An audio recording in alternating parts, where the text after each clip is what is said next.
এবং যেভাবে সেনাবাহিনীকে অপদস্থ করা হচ্ছে, যেটি জনাব রশিদ একটু আগে চমৎকারভাবে বলেছেন যে এখানে একটি আমোদ কাজ করে সিভিল সোসাইটিতে, এর প্রভাব নির্বাচনে পড়তে পারে তিনি বলেছেন। এখানে সেনাবাহিনীর কতিপয় কর্মকর্তা যারা এই গুম দীর্ঘদিন ধরে জড়িত ছিলেন। এখন সেনাবাহিনীর পক্ষ থেকে কয়েকদিন আগে একটি প্রেস কনফারেন্স করা হয়েছে এবং সেখানে বলা হয়েছে যে সেনাবাহিনীকে নিয়ে, সেনাবাহিনীর অফিসারদেরকে নিয়ে যেভাবে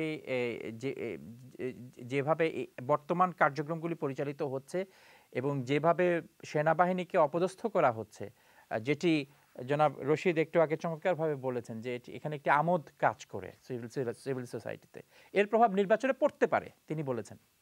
সেনাবাহিনীর পক্ষ থেকে প্রেস কনফারেন্সে বলা হয়েছে যে এর প্রভাব নির্বাচনে পড়তে পারে। অনেকে আবার বলছেন যে যদি আবার আরেকটা 111-এর মতো তৈরি হয়ে যায়, আবার যদি কখনো কখনো চিন্তা আসে যে সেনাবাহিনীর বিরুদ্ধে, সেনাবাহিনীর জেনারেলদেরকে, অবশ্যই ডিজিএফআই এর ডিজি কিংবা এনএসআই ডিজি কিংবা এর আগেও অনেক সেনাবাহিনীর অনেক সিনিয়র কর্মকর্তারা ধরা পড়েছেন, গ্রেপ্তার হয়েছেন। অনেকে আমরা দেখেছি এর থেকে বড় বড় কাজ, এর থেকে বড় বড় ঘটনা বাংলাদেশ সেনাবাহিনীতে ঘটেছে।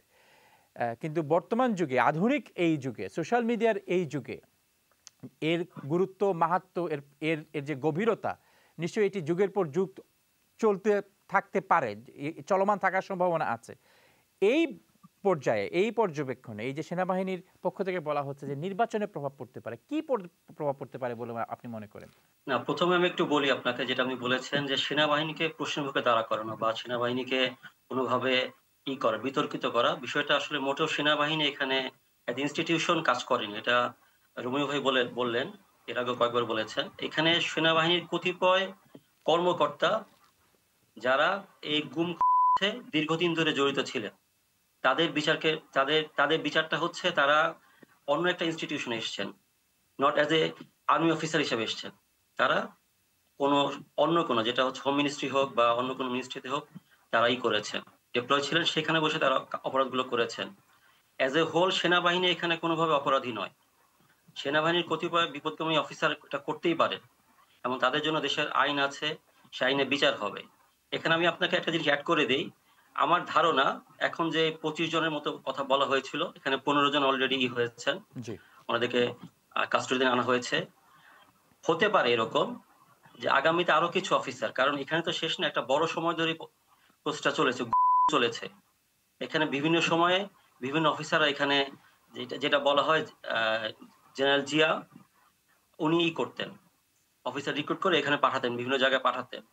এই যে একটা চেইন ছিল, এখানে হয়তো আরো কিছু অফিসার এখানে এড হতে পারে, সামনে হয়তো আমরা দেখতে পারি। এখন ১৫ জন হয়েছে, সামনে হয়তো আরো ২০ জন ২৫ জন বা একটা সংখ্যা আসতে পারে।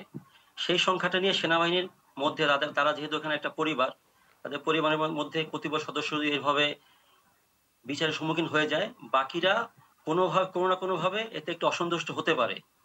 এখানে সবচেয়ে ভালো হবে সেনা সদর, জেনারেল ওয়াকার এবং তার যে জেনারেলরা আছেন বর্তমানে, যারা বিভিন্ন উচ্চ পদে আছেন, তারা কিভাবে এই ব্যাপারটাকে হ্যান্ডেল করছেন, কতটুকু সিভিল যে গভর্নমেন্ট আছে, ইন্টারি গভর্নমেন্ট আছে, গভর্নমেন্ট এবং প্রসিকিউশনের সাথে তারা কিভাবে অ্যালাইনমেন্টে এসে তাদের যে অফিসাররা আছেন যারা এখানে একটু অসন্তুষ্ট হলেও হতে পারেন, আমি জানি না ভিতরের অবস্থা কি, হওয়াটাই স্বাভাবিক। আপনার কাছে প্রশ্ন করেছিলাম যে এর প্রভাব পড়বে কিনা, নির্বাচনে পড়বে কিনা আমি সেনাবাহিনী। সেটাই বলতে যাচ্ছি, যদি তারা এটাকে মেইনটেইন করতে পারেন জি।